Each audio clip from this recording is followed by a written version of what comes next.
it never comes again. Richard Henry Stewart. There are gains for all our losses. There are bombs for all our fails. But when youth, the dreams differs. It takes something from our heart and it never comes again. There are gains for all our losses. There are bombs for all our fails.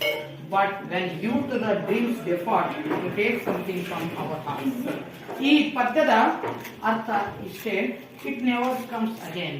ಅಂದ್ರೆ ಕೆಲವು ನಮ್ಮ ಜೀವನದಲ್ಲಿ ನಡೆಯುವಂತಹ ವಿಷಯಗಳು, ಸನ್ನಿವೇಶಗಳು ಮತ್ತೆ ಮರಳಿ ಬರೋದಿಲ್ಲ. ಅವನ್ನ ನಾವು ಯಾವತ್ತೂ ಏನ್ ಮಾಡಬಾರ್ದು, ಕಳ್ಕೋಬಾರ್ದು. It never comes again. ಏನ್ ಮಾಡಬಾರ್ದು, ಕಳ್ಕೋಬಾರ್ದು. ಆಗ ಅವನ್ನ ನಾವು ಏನ್ ಮಾಡ್ಬೇಕು, ಜಪಾನವಾಗಿ ಇಟ್ಕೋಬೇಕು. ನೋಡ್ರಿ, there are gains for all our losses. ನಮ್ಮಲ್ಲಿ ಬಹಳಷ್ಟು ಸೋಲುಗಳನ್ನು ಕಾಣ್ತೇವೆ ನಾವು. ಲಾಸಸ್ ಅಂದ್ರೆ ಸೋಲುಗಳು.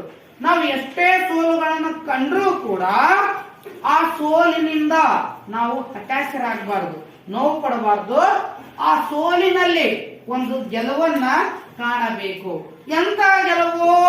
ಆ ಸೋತನೆಂಬ ನೋವಿನ ಬದಲಾಗಿ ಆ ಸೋಲಿನಲ್ಲಿ ಯಾವ ಪಾಠವನ್ನ ನಾನು ಕಲಿತೆ, ಸೋಲಿನಿಂದ ಒಂದು ಪಾಠ ಕಲಿ ಅಂತ ಹೇಳ್ತಾರಲ್ಲ, ಹಾಗೆ ಆ ಸೋಲಿನಿಂದ ಒಂದು ಪಾಠವನ್ನು ಕಲಿಬೇಕು. There are balms for all our pains. ಪ್ರತಿಯೊಂದು ಈ ಭೂಮಿಯ ಮೇಲೆ ಜನಿಸಿದ ವಸ್ತುವಿಗೆ ಅಥವಾ ವ್ಯಕ್ತಿಗೆ ನೋವು ಅನ್ನೋದಿದೆ, ಕಷ್ಟ ಅನ್ನೋದಿದೆ, ದುಃಖ ಅನ್ನೋದಿದೆ. ಆ ವ್ಯಕ್ತಿಗೆ ಆ ಏನಪ್ಪಾ ನೋವು ನೋವಲ್ಲ. ಪ್ರತಿಯೊಂದು ನೋವಿಗೂ, ತೊಂದರೆಗೂ, ಕಷ್ಟಕ್ಕೂ ಔಷಧಿ ಇದೆ. ಆ ಔಷಧಿಯನ್ನು ತೆಗೆದುಕೊಂಡು ನೋವನ್ನ ನಿವಾರಣೆ ಮಾಡಬೇಕು. But when youth the dream depart, it takes something from our heart. ನಮ್ಮ ಮನಸ್ಸಿನಿಂದ, ಹೃದಯದಿಂದ ನಮ್ಮ ಏನಪ್ಪ ಸಮಯ, ಯೂತ್ ಅಂದ್ರೆ ಇಲ್ಲಿ ಸಮಯ ಅನ್ಕೋಬೇಕು, ಮತ್ತ ಡ್ರೀಮ್ಸ್ ಅಂದ್ರೆ ಕನಸು ಅನ್ಬೇಕು. ಇವು ಹೋದ್ರೆ, ನಮ್ಮಲ್ಲಿರುವಂತಹ ಕನಸು ಸತ್ತು ಹೋದ್ರೆ, ಅಥವಾ ನಮ್ಮ ಆಯುಷ್ಯದ ದಿನಗಳು ಕಳೆದು ಹೋದ್ರೆ, ನಮ್ಮ ಗುರಿ ಉದ್ದೇಶ ಇವು ಕಳೆದು ಹೋದ್ರೆ ಮತ್ತೆ ಮರಳಿ ಇವು ಬರೋದಿಲ್ಲ. ಅದಕ್ಕಾಗಿ ನಾವು ಈಗ ವಿದ್ಯಾರ್ಥಿಗಳಾದಂತಹ ಸಂದರ್ಭದಲ್ಲಿ ಏನ್ ಮಾಡ್ಬೇಕಪ್ಪ, ನಮ್ಮ ಕನಸುಗಳತ್ತ ನನಸು ಮಾಡಲು ಪ್ರಯತ್ನಿಸಬೇಕು. ಆ ಕನಸು ಅನ್ನೋದು ಪ್ರತಿಯೊಬ್ಬ ವ್ಯಕ್ತಿಗೂ ಬಹಳಷ್ಟು ಅವಶ್ಯಕ. ಆ ಕನಸನ್ನು ಈಡೇರಿಸಲು ಇದು ಸಮಯ, ಯೂತ್ ಬಹಳಷ್ಟು ಇಂಪಾರ್ಟೆಂಟ್ ಆಗಿದ್ದ ಸಮಯ. ಈ ಸಂದರ್ಭದಲ್ಲಿ ಆ ಕನಸನ್ನ ನನಸು ಮಾಡುವಂತಹ ಪ್ರಯತ್ನ ಮಾಡಬೇಕು. ಈ ಕನಸು ಮತ್ತು ಸಮಯ ಮೀರಿ ಹೋತಂದ್ರೆ, ನಮ್ಮಿಂದ ಸಾಧ್ಯವಾಗದಿದ್ರೆ ಮತ್ತೆ ಅವು ಮರಳಿ ಬರೋದಿಲ್ಲ. Okay, we are stronger and are better. ನಾವು ಅತ್ಯಂತ ಶಕ್ತಿಶಾಲಿಗಳು, ನಾವು ಅತ್ಯಂತ ಉತ್ತಮವಾದವರು. ಹೌದಾ? ಈ ಭೂಮಿಯ ಮೇಲೆ ಎಲ್ಲಾ ಜೀವಿಗಳಲ್ಲಿ ಮಾನವ ಎಂಬುವನು ಅತ್ಯಂತ ಶಕ್ತಿಶಾಲಿ ಉತ್ತಮ. Okay, the under manured storms and rains, the still we feel that something sweet. ನಾವು ಮನುಷ್ಯನ ಸದಾ ಪ್ರಫುಲ್ಲವಾಗಿಟ್ಕೋಬೇಕು. ಅಷ್ಟೇ ಅಲ್ಲ, ಧೈರ್ಯವನ್ನ ಇಟ್ಕೋಬೇಕು ಮನಸ್ಸಿನಲ್ಲಿ.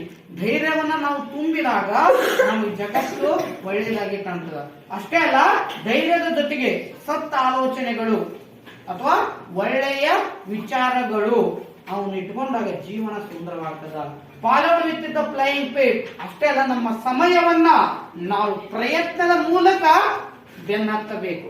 ನಾವು ಸಮಯವನ್ನ ಪ್ರಯತ್ನದ ಮೂಲಕ ಬೆನ್ನತ್ತಲಿಲ್ಲ ಅಂದ್ರೆ ನಾವು ಸೋತಂಗ, ಜೀವನದಲ್ಲಿ ಇರ್ತಂಗ. ನಾವು ಆ ಸಮಯದ ಜೊತೆಗೆ ಹೋದರೆ, ಸಮಯವನ್ನ ಗೌರವಿಸಿದ್ರೆ ಜಗತ್ತೇ ನಮ್ಮನ್ನ ಗೌರವಿಸ್ತದ. ಜಗತ್ತಿನಲ್ಲಿ ಅತ್ಯಂತ ಅಮೂಲ್ಯವಾದ ವಸ್ತು ಅಂದ್ರೆ ಸಮಯ. ಅದು ಕಳೆದು ಹೋದ್ರೆ ಬರೋದಿಲ್ಲ. ನಿನ್ನೆ ಯಾವತ್ತೂ ಮರಳಿ ಬರೋದಿಲ್ಲ. ಈಗ ಸದ್ಯ ಇದ್ದಿದ್ದು ನಮ್ಗಿರುವಂತದ್ದು ಅಮೂಲ್ಯವಾದದ್ದು. ನಾಳೆ ಬದುಕ್ತವೋ ಇಲ್ಲೋ ಗೊತ್ತಿಲ್ಲ, ಆದರೆ ಹಿಂದೆ ಕಳೆದು ಹೋದ್ರ ಬಗ್ಗೆ ಚಿಂತಿಸದೆ ಈಗಿನ ಸಮಯವನ್ನ ಉತ್ತಮವಾಗಿ ಭಾಗವಹಿಸಬೇಕು. And will never comes again. ನಾವು ಏನ್ ಮಾಡ್ಬೇಕು, ಪ್ರಯತ್ನ ಮಾಡ್ಬೇಕು. ಬಿಟ್ಟು ಪ್ರಯತ್ನ ಅಂದ್ರೆ ಅದು ಕಳೆದು ಹೋಗ್ಬಿಡ್ತದ, ಮತ್ತೆ ಬರಲಿಲ್ಲ. Something beautiful in vanish and we sigh for it in vain. ನಾವು ಮನಸ್ಸಿಗೆ ಬಹಳಷ್ಟು ದುಃಖ, ನೋವು, ಆಲೋಚನೆ, ಚಿಂತನೆಯನ್ನ ಮಾಡ್ಕೋತಾ ಇದ್ದಾಗ ನಮ್ಮಲ್ಲಿರುವಂತಹ ಒಳ್ಳೆಯವು ಕೂಡ ಕಳೆದು ಹೋಗ್ತಾವ. ಅದಕ್ಕ ಬಹಳಷ್ಟು ಚಿಂತಿಸಬಾರದು. ದುಃಖದಿಂದ ದುಃಖವೇ ಹೊರತು ಸಂತೋಷವಿರಲ್ಲ. ದುಃಖವನ್ನ ಕೊಲ್ಲಲು ನಮ್ಮ ಮನಸ್ಸಿನಲ್ಲೇ ಸಂತೋಷ ಅನ್ನೋದನ್ನ ತುಂಬಿಕೋಬೇಕು. ಸಮಾಧಾನ ಅನ್ನೋದನ್ನ ತುಂಬಿಕೊಂಡಾಗ, ಸ್ವಲ್ಪ ಆಲೋಚನೆಯನ್ನ ನಿಯಂತ್ರಿಸಿದಾಗ ಜೀವನ ಸಂತೋಷವಾಗ್ತದ. ಹೌದಾ?